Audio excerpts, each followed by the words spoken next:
vaccine, you're fine. It's not like Ebola is everywhere. That's mentality. Just a basic hope. But it's like thinking, like you get your yellow fever, you're good. You don't need to fear anything. Come to Africa. Right. And the more you come, the more you build immunity. I haven't heard you mention you got sick or anything. Only I got diarrhea once. Yeah, exactly. But I've never. That's it. Yeah, but people imagine the worst. Right. Like, and the thing about it, John, these are educated, so-called educated black people that think like this. Educating them, that's the thing. Be mindful of who you listen to. Because the white, and then that's one thing I want to say. The white Europeans don't want Americans to know about that. In terms of GDP, America has more money, but it's a lot of French, German, and Italians out here in Africa making all their money. Going to Europe with billions of euros from businesses in Africa. They know that if Americans know that you got more spending power, you can invest in bigger businesses here and you take over the market.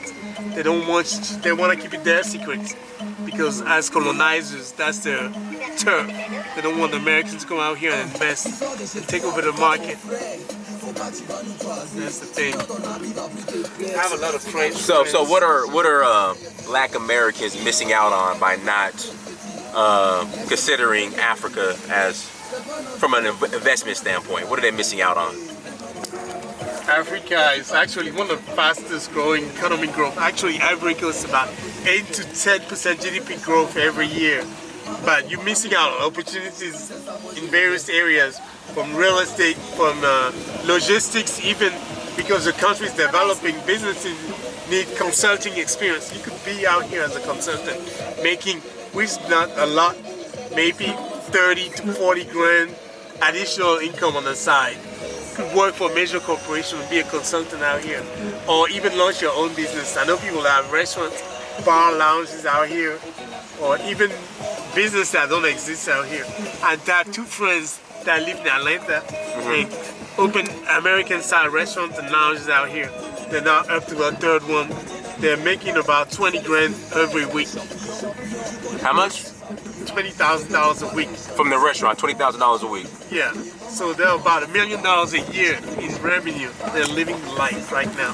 They came back in 2012, and 5 years later, they built up. They have 3 restaurants and a catering company. Because here in Ivory Coast. Yeah, the level of service that they brought from the restaurant industry in the U.S. where the customer is king, that's something that wasn't seen here. It was under the French system where tipping is not even known because service is included. So you get shitty service from Europe, and that's why we get here. They brought the American way of doing customer service, and people love their restaurants. Expatriates, even the locals. And that's how they made their fortune. About 38, 39 years old, making $1 million a year by moving back to Africa or coming to Africa to invest. That's what happened. So opportunities like that abound. I'll tell people, somebody could come out here and set up tours, let's say hosting up 200 to 300 Americans every year at about $2 grand a piece, $2 grand a pop. That's $800,000 of business, not counting commissions from restaurants and businesses that you refer those people to. That's another $1 million opportunity. So what about the black Americans that say we need to build up our communities in America first? Like we need to focus on, building up and fixing Chicago and fixing South Central LA, and we need to do that first before we even consider looking out of America. What would be your response to that? I'll say to that, you can walk and chew gum at the same time. You could do both. You could focus on your communities by working with your local community leaders out there. But here I'm talking about specifically individual investment for yourself and your family, building your legacy for your kids, your family, even back in the state, making $1 million a year here in Africa. You won't have to compete with systemic racism. You'll be the king out here because everybody out here is black like you. So you won't have to fight against those forces. Bank discriminations and like, you won't have that out here.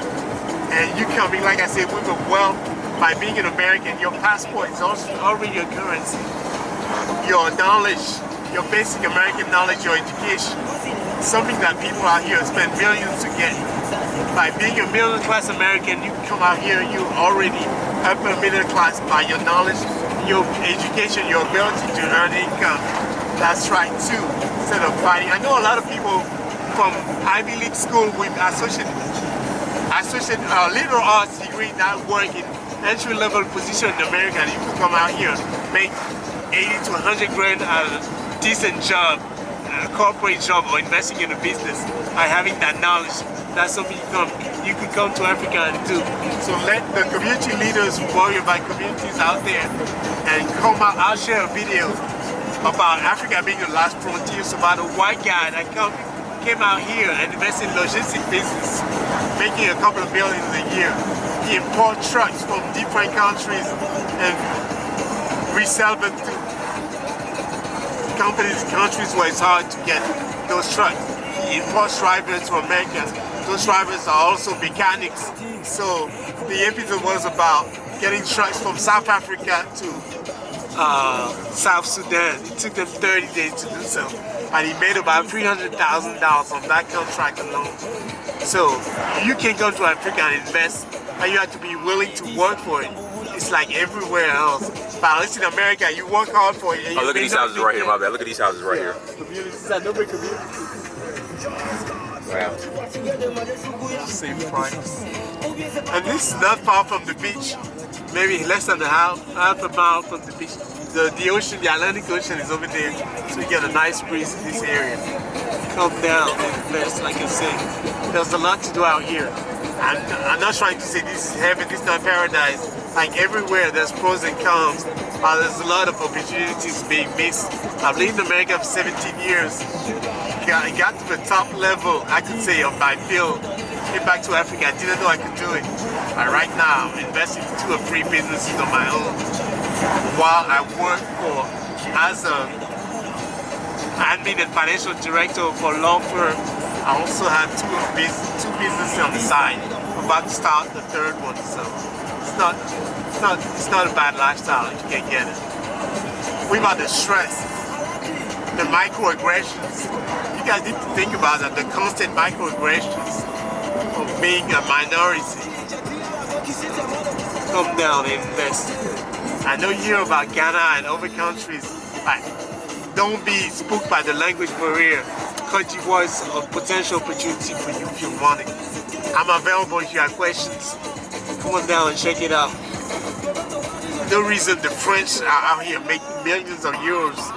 No reason the American can come out here and do the same. It's just that they don't want you guys to know about it, because if you guys come out here, they won't make as much money.